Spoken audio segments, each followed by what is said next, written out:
അപ്പോൾ നമുക്കൊരു നല്ലൊരു പീസ് കുമ്പളങ്ങ ഉണ്ട്. ഇത് വെച്ചിട്ട് ഒരു പുളിങ്കറി ഉണ്ടാക്കാം. പുളിയും തേങ്ങയെല്ലാം ചേർത്തിട്ട് ഒരു നല്ലൊരു പുളിങ്കറി. അപ്പോൾ നമുക്കിതൊന്ന് കട്ട് ചെയ്യാം ആദ്യം.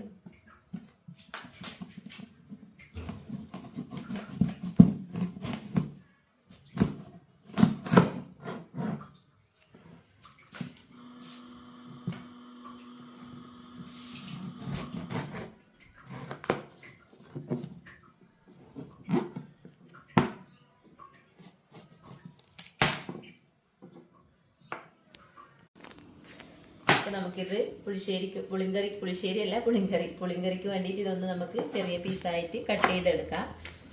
അപ്പോൾ ഇത് നമ്മുടെ വളപ്പിൽ തന്നെ ഉണ്ടായ കുമ്പളങ്ങയാണ്. ഇത് ലാസ്റ്റ് പീസാണ്. ബാക്കിയൊക്കെ കഴിഞ്ഞു. കുറേ ഉണ്ടായിരുന്നു.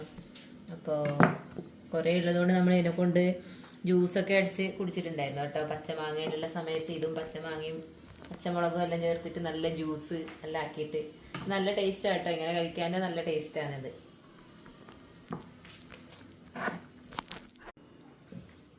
അപ്പോൾ ഇതെല്ലാം കട്ട് ചെയ്ത് വെച്ചിട്ടുണ്ട്. നമുക്കിതൊന്ന് ഉപ്പും മഞ്ഞൾപ്പൊടിയും വെള്ളമെല്ലാം ഒഴിച്ചൊന്ന് കുക്ക് ചെയ്തെടുക്കാം.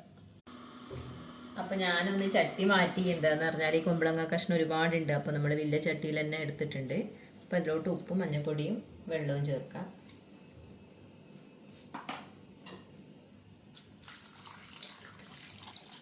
ഇതൊന്ന് വേവിച്ചെടുക്കാം. ഇപ്പോൾ ഇതാ കുമ്പളങ്ങ വെന്ത് വരാനായിട്ടുണ്ട്. അപ്പോൾ അപ്പോഴത്തേക്ക് നമുക്കിതിൻ്റെ അരപ്പൊന്ന് തയ്യാറാക്കാം.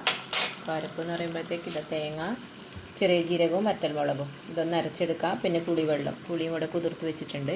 അത് വെന്തതിന് ശേഷം നമുക്കിത് പിഴിഞ്ഞിട്ട് അതിലോട്ട് ചേർക്കാം. അപ്പോൾ കുമ്പളങ്ങയൊക്കെ നന്നായിട്ട് വെന്ത് വന്നിട്ടുണ്ട്. നമുക്കിതിലോട്ട് പുളിവെള്ളം ചേർക്കാം.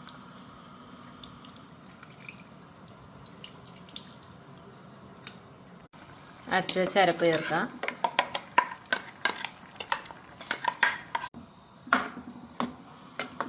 ഇതിൽ ആവശ്യത്തിന് വെള്ളമെല്ലാം ചേർത്തിട്ടുണ്ട്. അപ്പോൾ ഇതൊന്ന് തിളച്ച് വരുമ്പോഴത്തേക്ക് നമുക്ക് കുറച്ച് കറിവേപ്പില കൂടെ ചേർക്കാം.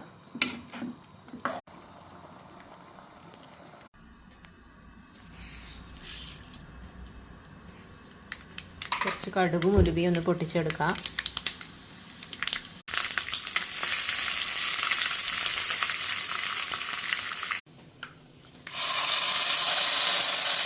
അപ്പോൾ നമ്മളെ ടേസ്റ്റി ആയിട്ടുള്ള പുളിങ്കറി ഇവിടെ റെഡി ആയിട്ടുണ്ട്. ഇതിൽ ഉലുവയെല്ലാം വറുത്തുകൊണ്ട് അതിൻ്റെ ഒരു സ്മെല്ല് നല്ല സൂപ്പറായിട്ടുണ്ട് കേട്ടോ.